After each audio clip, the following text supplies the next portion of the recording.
اعوذ باللہ من الشیطان الرجیم بسم اللہ الرحمن الرحیم انما هو الہ واحد وایای فارہبون، سوائے اس کے نہیں کہ تمہارا الہ ایک ہے، تمہارا رب ایک ہے، تمہارا معبود ایک ہے، سو تم اسی سے ڈرو۔ اللہ تبارک و تعالیٰ نے یہ فرمایا کہ اسی سے ڈرا جاتا ہے جو تمہارا رب ہو، جو تمہارا خالق ہو، اور وہ چونکہ ایک ہے اس لیے انسانوں کو ہر ایک سے نہیں بلکہ صرف ایک سے ڈرنا چاہیے۔ ہر ایک سے ڈرنا جو ہے وہ عقل مندی نہیں ہے، بلکہ اللہ تبارک و تعالیٰ ہی خالق ہے، سو اسی سے ڈرنا چاہیے۔ اور پھر اللہ تبارک و تعالیٰ نے اس کے لیے دلائل اور موٹیویشن فرمائی۔ وَلَهُ مَا فِي السَّمَاوَاتِ وَالْأَرْضِ، اسی کا ہے زمین و آسمان میں جو کچھ بھی ہے۔ وَلَهُ الدِّينُ وَاصِبًا، اور اس کا دین قائم و دائم ہے۔ یہاں پر دین کو قائم اور دائم ہونے سے مراد دو طرح کی لی جاتی ہیں کہ زمین و آسمان جب اس کا ہے تو اس کے اندر دین یعنی سسٹم بھی اسی کا ہے، اس کائنات کے اندر نظام بھی اسی کا ہے۔ تو اللہ رب العزت نے فرمایا کہ جب اس کائنات کے اندر نظام اس کا چل رہا ہے، پورے زمین اور آسمان کے اندر، تو یہ کیسا ہو سکتا ہے کہ جو نظام اس نے انسانوں کے لیے دیا ہے وہ قائم اور دائم نہ رہے؟ تو لہٰذا اس آیت سے مراد یہ بھی لی گئی ہے کہ جس طرح کائنات کے اندر جو ہے اللہ رب العزت کا سسٹم جو ہے وہ قائم اور دائم ہے، اسی طرح اس زمین پر اللہ رب العزت کا دین قائم اور دائم ہے۔ وَلَهُ الدِّينُ وَاصِبًا، پھر فرمایا أَفَغَيْرَ اللَّهِ تَتَّقُونَ، کیا تم اللہ کے سوا کسی اور سے ڈرتے ہو، کسی اور کا خوف رکھتے ہو؟ وَمَا بِكُم مِّن نِعْمَةٍ فَمِنَ اللَّهِ، تمہیں تو جو نعمت بھی ملتی ہے وہ تو اللہ کی جانب سے ملتی ہے، نعمتیں اس کی کھاتے ہو اور شکریہ کسی اور کا ادا کرتے ہو، مہربانیاں اس کی ہیں تم پر اور ڈرتے کسی اور سے ہو، یہ تو کوئی لوجک نہ ہوئی۔ اللہ نے فرمایا وَمَا بِكُم مِّن نِعْمَةٍ فَمِنَ اللَّهِ، کہ جو نعمت بھی انسانوں پر اتری ہے، دنیاوی ہو کہ اخروی ہو، مادی ہو کہ روحانی ہو، جسمانی ہو کہ ذہنی ہو، ہر نعمت بندے پر اللہ کی طرف سے اترتی ہے۔ تو جب ساری نعمتیں دینے والا وہ ہے تو پھر شکر بھی اسی کا ادا کرنا چاہیے، قدر بھی اسی کی کرنی چاہیے، عبادت و بندگی اور اطاعت و فرما برداری بھی اسی کی کرنی چاہیے۔ پھر اس کے بعد اللہ رب العزت نے ایک انسان کی نفسیات کا ذکر کیا کہ انسان کی سوچ کیسے ہے۔ انسان جو ہے اس کی حالت یہ ہے کہ ثم اذا مسکم الضر فالیہ تجأرون، کہ بندے کو جب کوئی پریشانی ہوتی ہے تو بندہ کیا کرتا ہے، اسی کی پناہ میں جاتا ہے۔ کوئی مشکل آتی ہے اللہ کو یاد کرتا ہے، کوئی پریشانی آتی ہے پھر اسے خدا یاد آ جاتا ہے۔ اللہ رب العزت نے فرمایا ثم اذا کشف الضر عنکم اذا فریق منکم بربہم یشرکون، لیکن جب ہم اس پریشانی کو جب بندہ یاد کرتا ہے اور ہم اس پریشانی کو اٹھا دیتے ہیں تو پھر بندہ ہمیں بھلا دیتا ہے، پھر اسے پرواہ نہیں ہوتی ہے۔ تو یہ بندوں کی نفسیات ہے، اور ایسا بھی ہوا ہے کہ بندہ جو ہے وہ مشکل میں تو خدا کو یاد کرتا ہے، اور جب مشکل ٹل جاتی ہے تو اپنے دوسرے معبودوں کو یاد کرتا ہے اور ان کے چڑھاوے چڑھاتا ہے، ان کے لیے حصے نکالتا ہے، باطل معبودوں کے لیے۔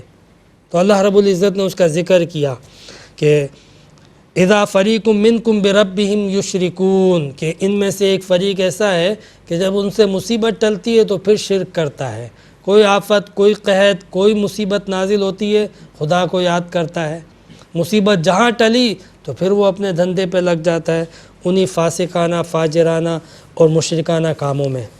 پھر مشرکین کا تذکرہ کرتے ہوئے اللہ رب العزت نے ان کی ایک سوچ پر بڑی کڑی تنقید فرمائی۔ وہ کیا کرتے تھے؟ مشرکین کہتے تھے کہ فرشتے اللہ تعالیٰ کی بیٹیاں ہیں، وَيَجْعَلُونَ لِلَّهِ بَنَاتِ، فرشتوں کو انہوں نے بیٹیاں کہا تو اللہ تعالیٰ نے کہا کہ یہ اللہ تعالیٰ کے لیے بیٹیاں ثابت کرتے ہیں یہ لوگ۔ اللہ رب العزت نے پہلے تو عقیدے کی بات کی، سبحانہ وَلَهُمْ يَشْتَهُونَ، اللہ تبارک و تعالیٰ جو ہے وہ تو پاک ہے، اللہ تبارک و تعالیٰ بیٹوں سے بھی پاک ہے، بیٹیوں سے بھی پاک ہے، مگر یہ کافر جو اللہ تبارک و تعالیٰ کے لیے بیٹیاں ثابت کرتے ہیں، یہ جو اپنی طرف سے اللہ تبارک و تعالیٰ کی بیٹیاں فرشتوں کو قرار دیتے ہیں، اگر یہ خدا کو مانتے ہیں اور ان کی نظر میں خدا کی اہمیت کسی سطح پر بھی ہے، کچھ بھی بہتر ہے کسی سطح پر بھی، تو کم از کم یہ اپنے لیے جو پسند کرتے ہیں وہی خدا کے لیے پسند کرتے۔ تو اس کا مطلب یہ ہوا کہ حقیقت میں یہ خدا کو مانتے ہی نہیں ہیں، بس دعوے ہیں، اور ظاہراً وہ کہتے ہیں کہ نہیں ہم خدا کو مانتے ہیں۔ یہ انہی بتوں کو مانتے ہیں جن کے چڑھاوے چڑھاتے ہیں، جن کی عبادت کرتے ہیں، جن کی پوجا کرتے ہیں، جن کا کاروبار کرتے ہیں، یہ خدا کو نہیں مانتے ہیں۔ اگر خدا کو مانتے ہوتے اور کسی سطح پر بھی اپنے آپ سے خدا کو بہتر سمجھتے تو کم سے کم جو ہے وہ اپنے لیے جو پسند کرتے ہیں وہ خدا کے لیے بھی پسند کرتے۔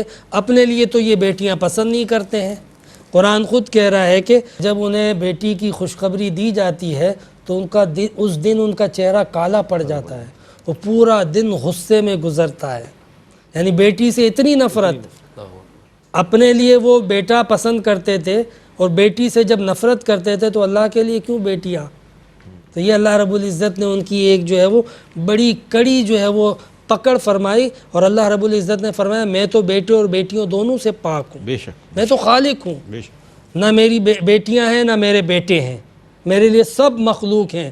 لیکن تم جو اپنے باطل گمان کے مطابق سمجھتے ہو کہ یہ فرشتے جو ہے وہ اللہ تعالیٰ کی اولاد ہے، تو کم سے کم وہ اولاد ہی مانتے جو تم اپنے لیے پسند کرتے ہو۔ تم نے تو وہ اولاد مانی جو اپنے لیے بھی پسند نہیں کرتے ہو۔ تمہارا حال یہ ہے کہ جب تم میں سے کسی کو بیٹی کی خوشخبری دی جاتی تھی تو تمہارے چہرے سیاہ پڑ جاتے تھے اور پورا دن جو ہے وہ غصے میں گزرتا تھا۔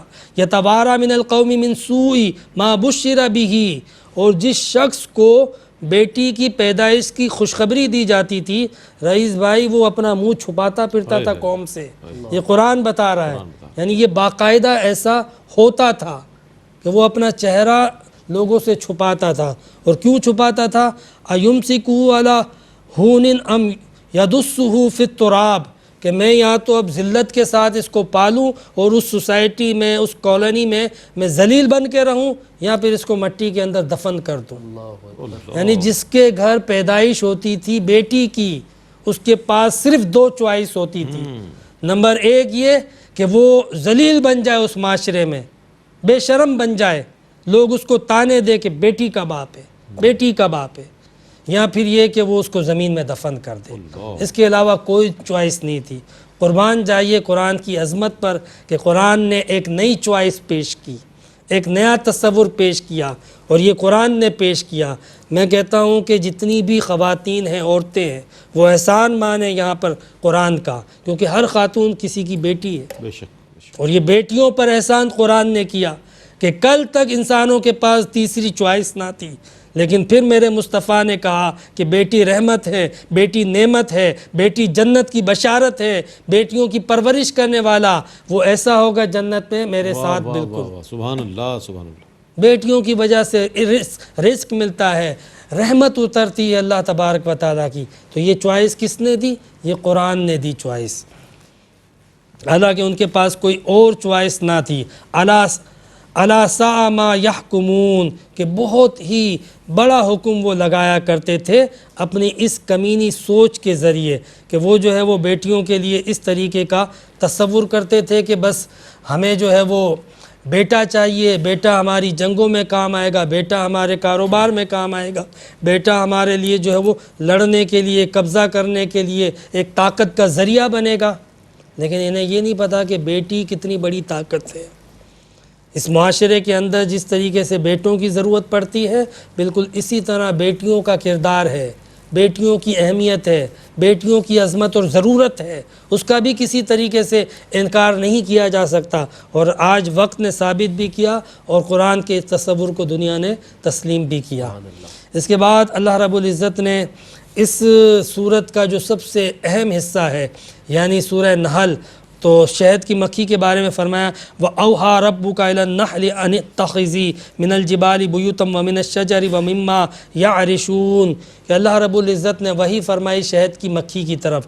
وہی سے مراد یہاں یہ ہے کہ اللہ رب العزت نے ودیت کر دیا، اس کی شرست میں ڈال دیا، اس کی طبیعت اور نیچر میں ڈال دیا، اس کی طبیعت ثانیہ بنا دی اللہ تبارک و تعالیٰ نے، کہ شہد کی مکھی کی ایک عادت بنا دی کہ وہ اپنے چھتے بنائے پہاڑوں پر، درختوں پر یا بیلوں پر۔ تو آپ دیکھیں کہ شہد کے چھتے اگر دنیا میں کہیں ملیں گے تو وہ ان تین جگہوں پر ملیں گے۔ اس کے علاوہ چوتھی جگہ پر نہیں ملے گا۔ تو اس لیے نہیں ملے گا کہ شہد کی مکھی کو بنانے والے نے جو ہدایات دی ہیں یہ بات وہ کہہ رہا ہے، کیا بات ہے، سبحان اللہ۔ جس نے شہد کی مکھی کو بنایا اور جس نے شہد کی مکھی کو چھتا بنانا سکھایا اور شہد کی مکھی کو چھتا بنانے کی جس نے ہدایت دی ہے نا، اس نے ان 3 جگہوں کی اس کو ہدایت دی ہے۔ تو اس لیے آپ کو انہی 3 جگہوں پہ شہد کی مکھی کے چھتے نظر آئیں گے۔ اللہ رب العزت نے یہ وحی کی شہد کی مکھی کی طرف۔ پھر اللہ رب العزت نے فرمایا ثم کلی من کل الثمرات، پھر تو ہر پھل میں سے کھا، فسلکی سبل ربک ذللا، اور چل ان راستوں پر جو تیرے لیے تیرے رب نے متعین کیے ہیں۔ یہ شہد کی مکھی کے لیے اللہ تبارک و تعالیٰ نے جو ہے وہ مخصوص راستے متعین کیے ہیں، مخصوص پھول متعین کیے ہیں کہ ان پھولوں کے پاس جانا ہے اور ان میں سے تمہیں رس کو چوسنا ہے اور چوس کے آ کے واپس جو ہے وہ شہد کے چھتے میں جمع کر دینا ہے۔